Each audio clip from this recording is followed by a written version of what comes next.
is horrible when I forget to hit record. Okay, now, oh, I was doing something, wasn't I? Slides.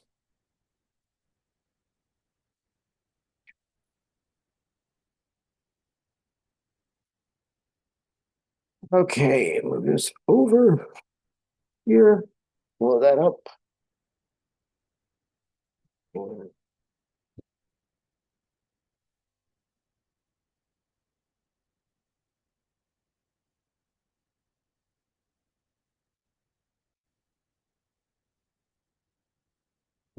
It's like we've got it finally. I just got it to share this. With the hybrid class, there's so many moving parts. No, I want to share. Two, share. Okay, so, all right, we're going. Look at that. I can be taught. I like to be animated, so with the Zoom recording, I try to stay put, but we'll see how long that lasts. All right, so this is Philosophy 4900. Business ethics falls under philosophy, as you're going to be reading in the book by Byers and Stanberry. And I do recommend that you keep up with the reading because I'm not going to be able to cover everything in lecture. As a matter of fact, this week, I think I have 3 sets of slides that I need to get through for you, but we're only going to get through like 2 of them. So I'll be posting all the slide decks, including the ones we don't go over. I'll be posting them in the announcements, and you will be responsible for it. The way I do my slides is I use the textbook as the basis, and I bring in extra material also. You figure with having 5 degrees, I've been exposed to quite a bit of different information over the years, and I try to bring in some of that because I think it helps to give more depth to the lessons. Otherwise, I mean, philosophy for me, it's not boring at all, but for a lot of people, it can be. You wonder, why do we even discuss philosophy in a business school? Well, that's because we're looking at why we do things. What's the reason between our ears of why we're doing this? And not just as an individual, but as a human being. Human beings have propensities and proclivities towards certain ways of interacting with others. And it's so consistent that we can develop scientific theories. And a scientific theory is the closest we can get to something being a fact. All right. Gravity is a theory. That doesn't mean it's a hypothesis. It means it has been tested and retested and tested again, and it has never had results other than 32 feet per second squared down, at least on Earth. On other planets, it may be up. I don't know. I'm not on other planets. So we have them in philosophy. We have them in sociology and psychology, these theories, and they are factual. So when you see a theory, don't think, well, that's just a hypothesis. No, social identity theory is real. It is so real that we can literally just about set a clock by it. Social role theory, extremely real. And it explains when you see something going on and you learn these theories, you're like, oh, that makes sense now. Well, we're going to be discovering concepts and theories in philosophy that relate to things like leaders making business decisions, the ethics of businesses, of why we want to consider our stakeholders, internal and external stakeholders. Well, really, why should we care about shareholders other than the fact that they invest in us and they want profit back? Why should we be concerned about their other claims? Because if we're going to be successful as a business, we got to see them not just as a wallet. If anybody has ever watched Rick and Morty, there's a episode where this family gets out of a car and there are just wallets, and the kid is feeling nauseous from driving and riding in the car, and he's throwing up change. Changes is coming out of this wallet, humanoid sort of anthropomorphic thing. Well, we don't want to see people just as walking wallets in business. We need to see them as human beings. If you're in leadership, you need to see your staff as being human beings with real life needs. When somebody has got a bad attitude, why? Do they normally have a bad attitude? If not, maybe something happened. Maybe their kitchen is flooding at home, or their child's in the hospital, or they got in a car wreck on the way to work that day. And so before we jump into penalizing somebody for something at work, let's find out a little bit more about them.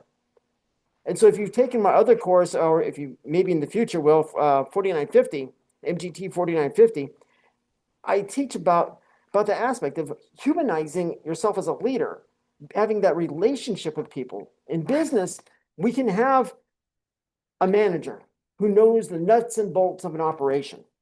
A manager should know that. But a manager should also be a leader, but oftentimes in the real world, they're not. A leader actually has a relational connection with the people on their team or under their employee. So leadership is relational, where management is procedural. So I do use a distinction between the two because for me, they're so vastly different because most people that are managers do not have people skills. And it's a soft skill, and we can learn to have a soft skill. We can learn to have empathy. If we don't have empathy, and I don't normally naturally have empathy, I haven't been diagnosed with it, but I think I'm on a spectrum of psychopathy. Okay, so I can pretty well just be like numb to other people.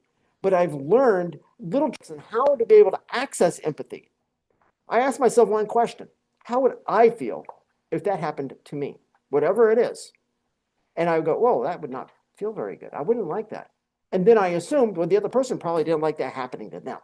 And so that's allowed for me to access empathy that may not normally be ready to somebody like me.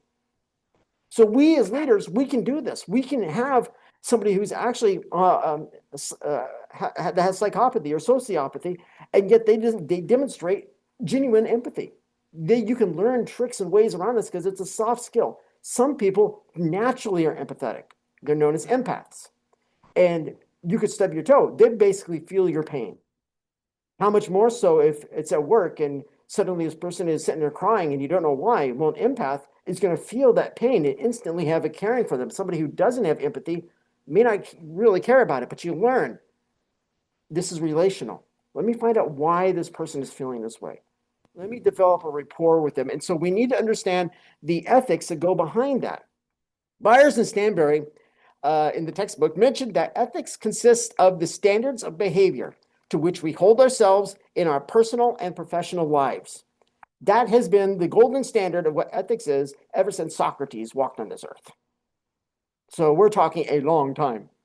Philosophy is the study of wisdom. Technically, philosophy, it comes from the Greek words philo and sophe. It means lover of wisdom.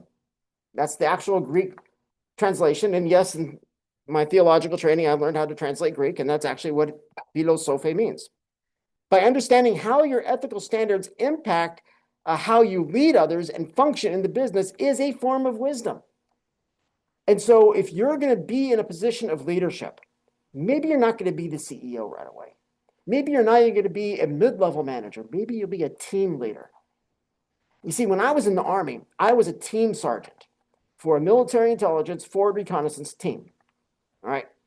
I had a couple of soldiers. I had at that time, $1 million worth of equipment. Now it's probably about $3 or $4 million worth of equipment. But I had to build up a rapport with them. There were two teams. We were called GSR teams. The other team had somebody who made his sergeant stripes like a month before I made mine. So we came up the ranks at the same time together. We were equals. But he took the standard authoritarian approach to leadership that the military has. And there's a time and a place for that. But he also was very abusive, which also goes along with that high authority sort of type of leadership. And his team, there was a lot of jokes, and jokes are fine, but these were real hurtful, and they hurt people on a regular basis. And so when I became a team sergeant, I didn't want to do that. And so I had E1 privates and I had specialists at E4 and all kinds of people. I would bring them to the table and we would sit and work on whatever the plan is. It could be a mission plan. It could be how we're going to go redo the Connex, where we stored all of our equipment. It could be about whatever. But I would get their input from the lowest private on up. That doesn't mean everything that Slick Sleeve Private told me became instantly into our plan. There might be a kernel, a nugget that I could implement in there. What this did is it created a sense of ownership. He began to feel like he was actually part of that team in a real intangible relational kind of way. And I was able to get my team so that they could transition between, okay, we huddle around, we work on this decision we're going to make, to being out in the field or in another situation, and I had to bark an order as a sergeant. At that point in time, there was no room for discussion. Okay? And they learned the right place and the right time. So I would switch between servant leadership and authoritarian leadership in the right moments at the right time. But I built up the trust and the rapport over time, and we actually had good results. In training, we survived 50% of our missions. We died 50%, but the other team, they died about 75%. So we actually were the successful team. We also got awards and stuff like this because we work together as a unit. When you're a leader, you got to bring your team to a point as being an actual unit, a family. This class is a form of a team. Many of you are on sports teams. Those are literal teams. Think about the dynamics that you see there. You have somebody who's the captain. Are you the captain of the bowling team this year? No. But you have someone who's the captain, right? And technically, they should be somebody that everybody on the team should be able to talk to, right? In theory. But doesn't the team work much better when they are somebody you could talk to? When they don't look down on somebody because, well, you're not in the cool group. You're not with the others. No, you become a family. You're a team of bowlers or whatever team you're on. The people outside that team, they're the others. But if you're in that team, you're part of that group. You're part of that relational unit. And that's what we have to work towards. And I hope that this course is going to help you in forming some of these viewpoints and some of these soft skills so that when you get into the workplace, the people that work around you, with you, and for you will like working near you. Just because they have to be near you or on your team doesn't mean they like it. But if you can help so that your team likes being there, likes you being their leader, you're going to have more efficiency, more effectiveness, greater innovation. You can increase profit margins, and you're going to look good in the process because you're making them look good. As a leader, if I wanted to look good, I didn't need to think about what I had to do. I had to make my team look good, which meant I had to serve my team. How could I provide what they needed? How could I help them learn what they needed? And in the process, they made me look good, which got me to be able to get promoted and things like that. So as a leader, we have to take that, and it's not just me. Now it's a we. So continuing on here, the Stanford Encyclopedia of Philosophy in 2021 states, business ethics in its current incarnation is a relatively new field, growing out of research by moral philosophers in the 1970s and 1980s. True. However, it has its foundations all the way back to Socrates and Confucius. So what are your personal and professional ethics? What are your core ethos?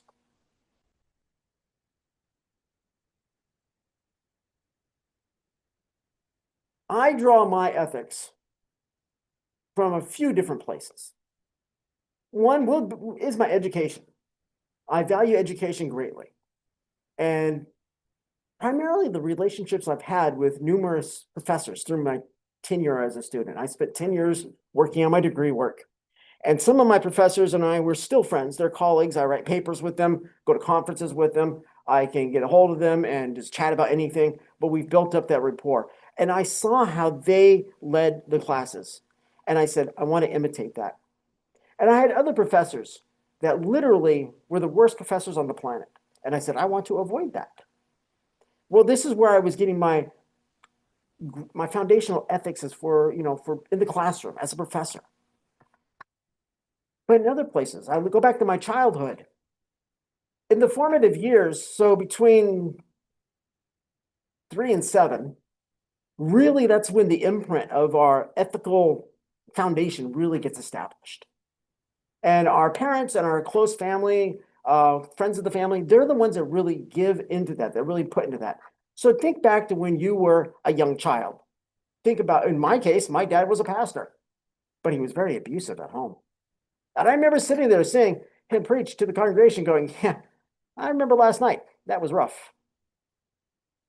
Now, could that have shaped my ethics negatively? Absolutely. I could have been very duplicitous, two-faced, like Janus, the Greek god Janus with the multiple faces. But I said, no, I don't want to be like that. So I learned what negative things to avoid through watching him. Now he did do some good things. And I learned those are good things to take. So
Yeah.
Okay.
Uh, last 5 years.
Peace.